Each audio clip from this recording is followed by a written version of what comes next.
नमस्ते, चॅनलमध्ये सर्वांचं स्वागत आहे। आज मी दाखवणार आहे लाल माठाची भाजी। आता वेळ न घालवता आपण सुरुवात करूया। तर सुरुवातीला साहित्य काय आहे ते पाहूया। इथे मी लाल माठाची भाजी निसून घेतलेली आहे आणि पाण्याने स्वच्छ धुवून पाणी निथळून घेतलेलं आहे। इथं कच्च्या मिरच्या घेतल्यात आणि लसूण घेतलेला आहे, त्याचा ठेचा करून पण घेतलेला आहे। गोडे तेल घेतलंय, मीठ आणि ओलं खोबरं खवून घेतलेलं आहे। आता काय करायचं, पानं मोठी असल्यामुळे भाजी आहे ना ही छान अशी चिरून घ्यायची आहे।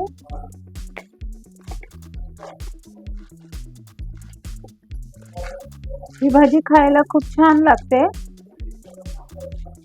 आणि हिचे फायदे पण भरपूर आहेत। अशा प्रकारे भाजी चिरून घ्यायची आहे।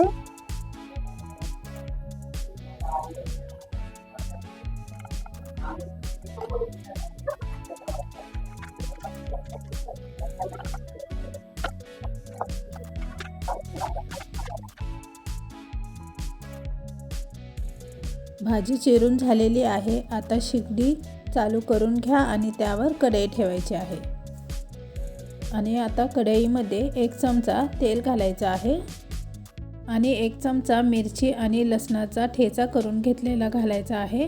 तुम्हाला थोडं जास्त तिखट हवं असेल तर तुम्ही 1.5 चमचा मिरचीचा ठेचा घातला तरी चालेल। या भाजीमध्ये थोडंसं तिखट जास्त असलं तर आणखीनच छान चवीला लागते। आता मिरची आणि लसणाचा ठेचा घातल्यानंतर थोडा वेळ खालीवर करून घ्यायचा आहे, म्हणजे लसूण आणि मिरचीचा कच्चापणा जाईल। मिरची आणि लसणाचा कच्चापणा गेलेला आहे। आता यामध्ये स्वच्छ धुवून घेतलेली लाल माठाची भाजी पाणी निथळून घेऊन घालायची आहे।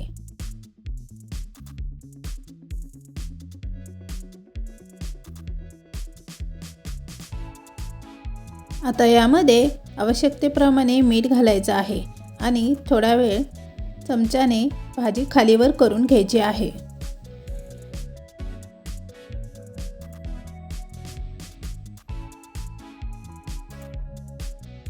भाजी खालीवर करून झाल्यानंतर यावर झाकण ठेवायचं आहे आणि 5 ते 10 मिनिटं वाफ देऊन घ्यायची आहे।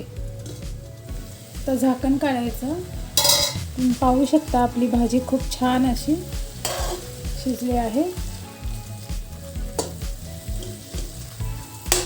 आणि रंग पण खूप छान आलाय भाजीला। आता यावरती थोडंसं खोबरं भुरभुरायचं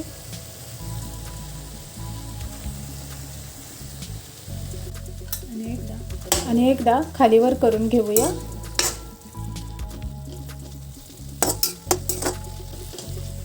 भाजी छान तयार झाली आहे।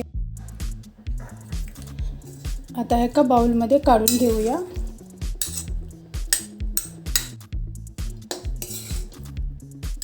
तुम्ही पाहू शकता लाल माठाची भाजी खाण्यासाठी खमंग अशी तयार झालेली आहे। पण याबरोबर जर ज्वारीची भाकर गरमागरम भेटली तर एक भाकर छान अशी थापून घेऊया।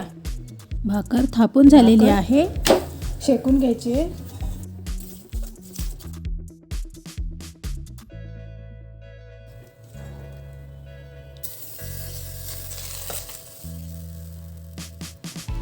भाकर शेकून तयार झालेली आहे, तर प्लेटमध्ये काढून घ्यायची आहे।